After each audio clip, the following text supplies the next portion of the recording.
Imagine you were a Japanese naval officer standing on the deck of a transport ship in the Bismarck Sea. It is March 3, 1943. You are on a routine reinforcement convoy to New Guinea, protected by 8 destroyers and 100 Zeros. You are safe. Then a lookout screams, but he's not pointing at the sky where bombers belong. He's pointing at the horizon, just above the water.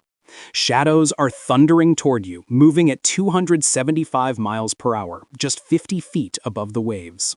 They are American B-25 Mitchells, but they are doing something wrong. They aren't bombing from 10,000 feet where they belong. They are flying at masthead level, screaming straight at your convoy. And as they get closer, you see the noses, not the standard glass bombardier compartments. Solid metal noses bristling with what looks like a dozen machine guns.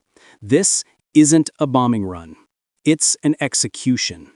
In the next 15 minutes, you will watch your entire convoy be annihilated. 8 transport ships will be sunk. 4 destroyers will be destroyed. 3,000 of your comrades will be killed. You are about to be erased by a weapon that by all logic should not exist.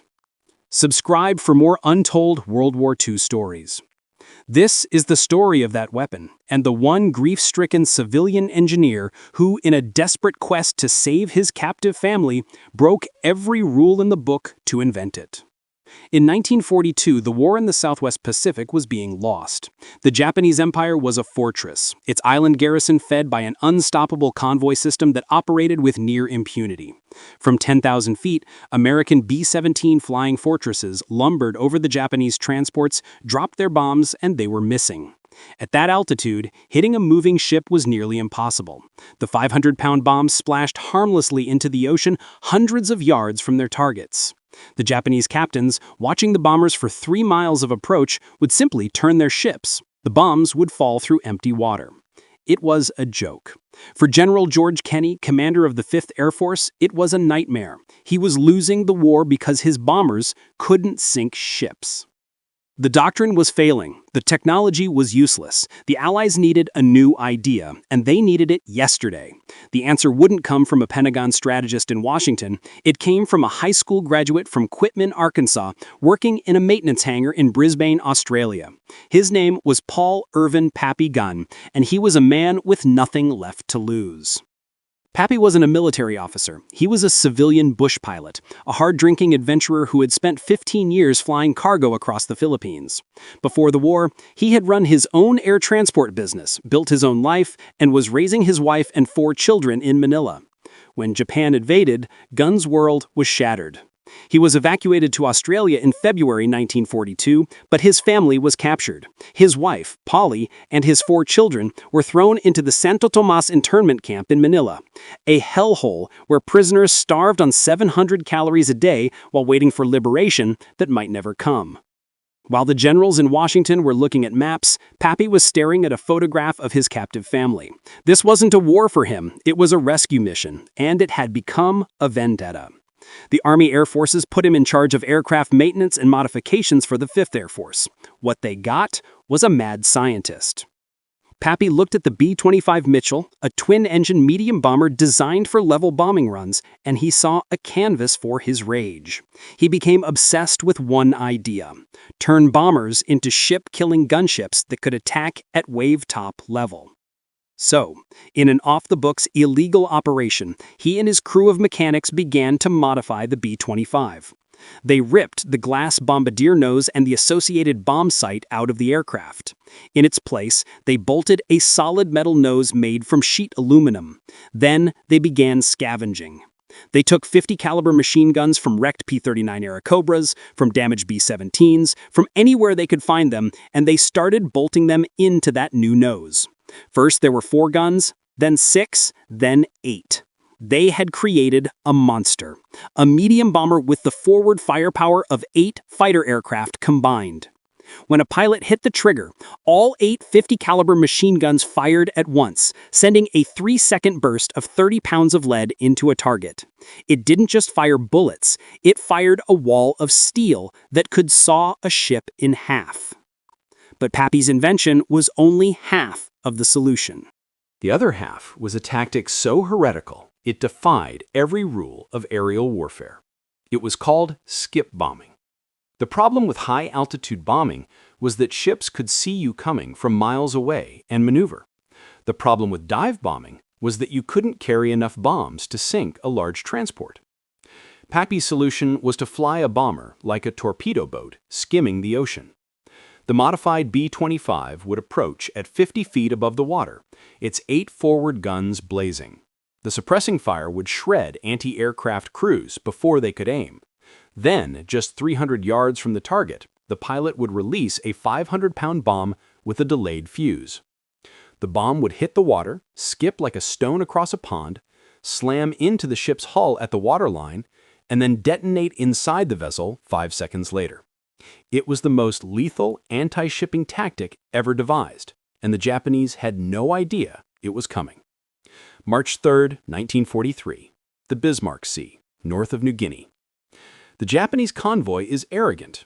8 transport ships, 8 destroyers, nearly 7,000 troops bound for Leh, a routine run. The lookouts spot them, dark shapes on the horizon. But they aren't circling high for a bombing run. They are coming in low, lower and lower, until they are at masthead level. The Japanese captains are in a state of shock. This is impossible. This isn't in the manual. Then, the sky explodes. The first wave of 13 B-25s hits the convoy. The sound of 8 machine guns all firing at once is a tearing roar that drowns out even the aircraft engines. The Japanese anti-aircraft gunners, designed to target aircraft at altitude, can't depress their barrels low enough. They are useless. The gunners are shredded at their posts, their bodies ripped apart before they can even understand what is happening. Tracers thick as rope turn the decks of the transports into a slaughterhouse. Through this wall of lead, the B-25s keep coming. The pilots release their bombs.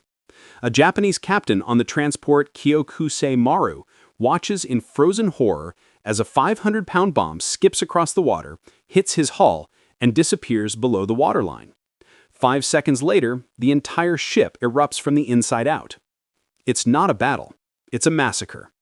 The convoy scatters. Captains, in a panic, break formation only to collide with each other. Australian Beaufighters, joined by American P-38 Lightnings, attack from all angles.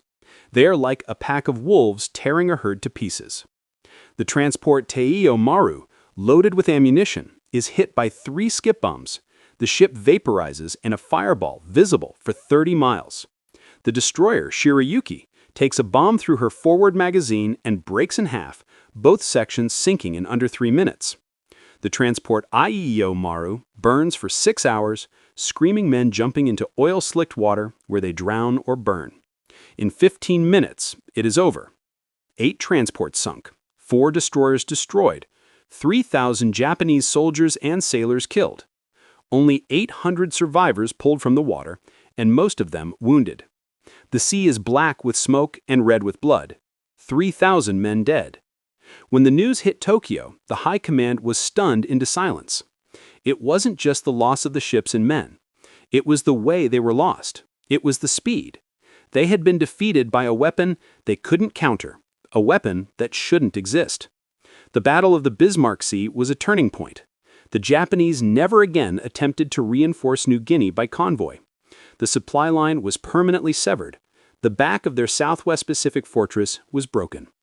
And it was broken by Pappy Gunn, the grief-stricken civilian engineer, fueled by the need to reach his captive family, had done what the entire Allied High Command could not. His illegal field modification became standard issue. His heretical tactic became the new doctrine. He had turned a simple medium bomber into the most terrifying ship killer of the war. When Pappy was finally reunited with his family after Manila was liberated in 1945, his son asked him what he did during the war. He just said he was a mechanic who fixed a problem. But he did more than that. He fixed a failing war. He proved that sometimes the most revolutionary ideas don't come from a boardroom. They come from a maintenance hangar in Brisbane, from a grieving heart, from a man with nothing left to lose, and a desperate need to